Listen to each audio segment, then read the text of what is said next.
Kelly ALCARO really connects with her kids. Thanks to her passion for teaching. The bottom is 6 feet. What does the opposite side have to be? And a brand new audio system that features a microphone around her neck, an amplifier utilizing the latest technology, and 4 speakers in the ceiling that allows her 3rd graders at Orchard View Elementary School to hear every word she teaches. Since it's amplified throughout the whole classroom, there's never a moment where they don't know what's going on. I can get their attention more easily, and all in the same voice level. I don't have to raise my voice at all. Thanks to new dollars from the penny sales tax, the school district has been busy installing audio enhancement systems or repairing old equipment in every instructional area in 177 schools.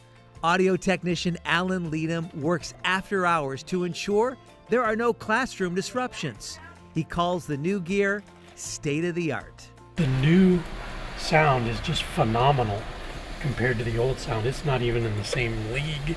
Gary Weidenhammer, director of the district's educational technology team, says 54% of schools have already received audio improvements.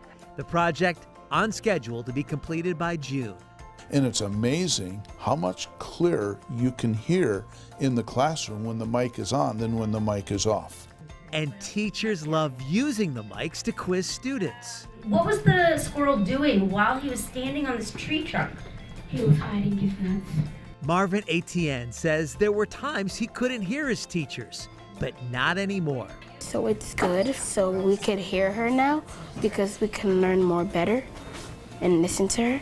The students' response to the improvements and the new system, they both sound great inside our classrooms and help ensure that children won't miss a word. I'm Rick Blackwell for the Education Network, keeping you informed.